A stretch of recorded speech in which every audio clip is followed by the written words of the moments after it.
Journal de bord de Terry, jour 8. Ok, il est pas de tout repos ce voyage.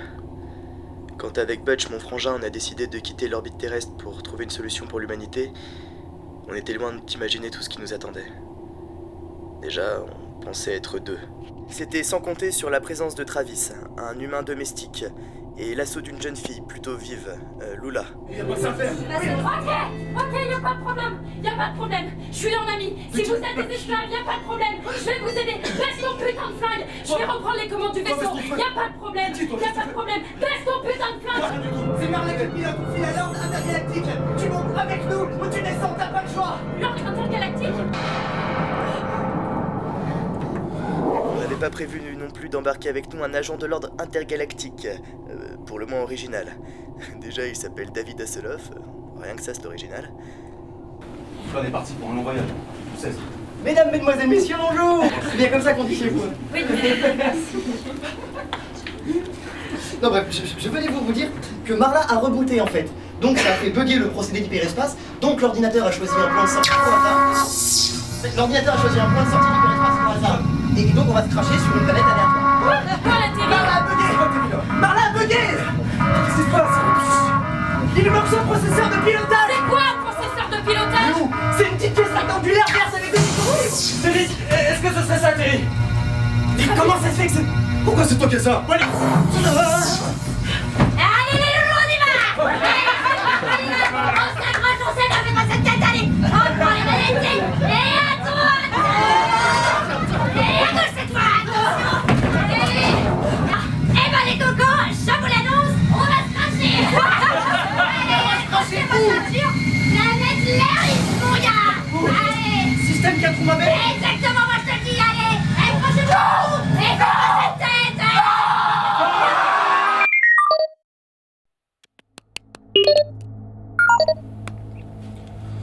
Journal de Gérald, jour 3654. Mathias ne s'occupe plus du tout de l'opération Rédemption. Il n'a qu'une seule chose en tête, c'est retrouver Lula. Elle devait rentrer à la station. Je sais, man. Rappelez toutes les équipes tout de suite. Tout de suite. Que tous les scientifiques se tiennent prêts. Il nous faut un autre vaisseau. Oula.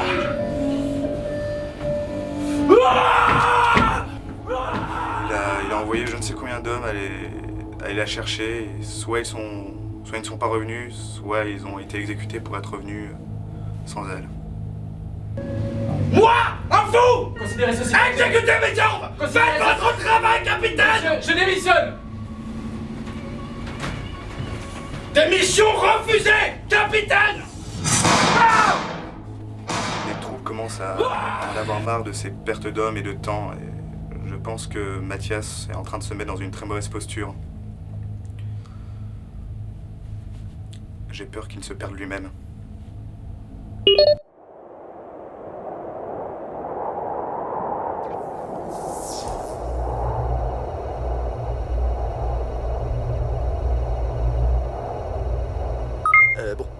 Passons à l'état des lieux. Le Zoufle BX-12, le vaisseau qu'on a volé, s'est crashé sur la planète Lyriste. Et c'est là que ça a commencé à devenir vraiment n'importe quoi. Pour commencer, on a découvert que Travis était sans doute un assassin, et potentiellement le responsable du crash, en notant la pièce de pilotage de Marla, le robot pilote que j'ai conçu. Pourquoi c'est toi qui avais la pièce de matrice de pilotage? Terry, lâche-moi. C'est toi qui avais la balle, t'as vu? Calme-toi. Elle développe depuis lors un cas de schizophrénie robotique inattendue. Est-ce que vous avez vu l'état de mon navire, hein? Vous trouvez ça acceptable? C'est inacceptable. Alors je vais vous dire ce qu'on va faire. Toi, ma jolie, tu vas faire un inventaire précis, le plus précis possible. Allez, Nico, toi. Quant à Lula, elle restait désespérément endoctrinée par son réseau, le réseau Rhésus, dirigé par un certain Mathias. Nous, on a des plans pour l'humanité. Rhésus, c'est une grande organisation. 5000 hommes armés, des plans, ça va être monstrueux. Tout le monde se souviendra de nous. Nous, au moins, on va faire quelque chose pour l'humanité. Bah écoute, en parlant comme ça, hein, tu bafoues la mémoire de mon père, qui est mort, comme des milliers d'hommes et de femmes qui sont morts. Hein, la grande défaite, pour l'homme, c'est d'avoir pensé qu'il était plus fort que tout. Heureusement, on a rencontré les Pivirs, les habitants de l'Iriste, une race pour le moins sympathique et touchante. Bienvenue! Bienvenue à vous, humains, bienvenue à vous, guerriers barbares sanguinaires, monstrueux, horribles! Comme Déméter, une immense bête de 200 mètres de haut, la reine de la planète. Manger toutes leurs ressources et que l'ordre intergalactique n'agissait pas, on a pris le problème en main. Enfin, ils nous ont demandé de prendre le problème en main en élisant Travis, roi.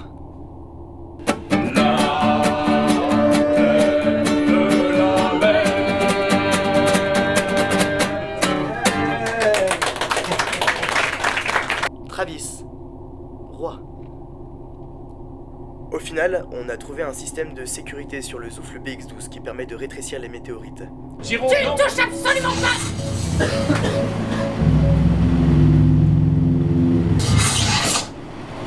Nous l'avons donc utilisé sur Déméter.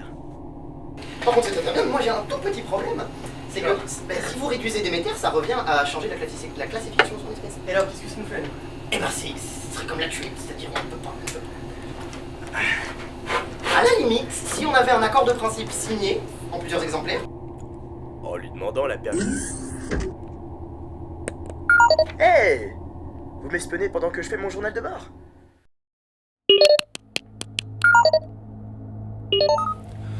Journal de bord de Gérald, jour 3656. Louloua nous a enfin recontactés. On a pu la localiser et j'espère que tout va pouvoir enfin rentrer dans l'ordre.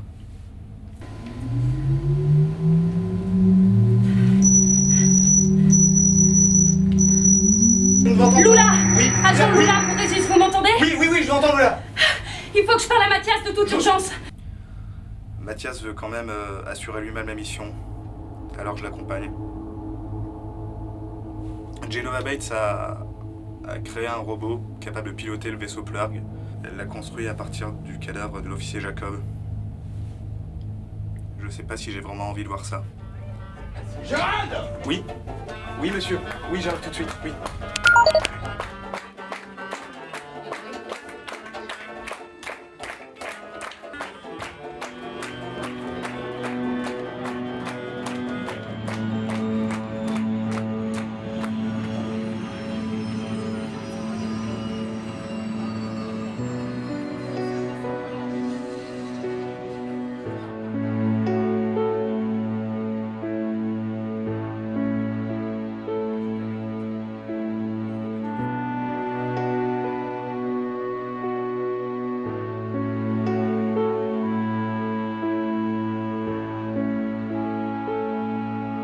Sirésus a trouvé la solution. Pour passer en hyperespace et quitter l'orbite terrestre, c'est qu'il y a bien une autre solution autre part que sur Terre.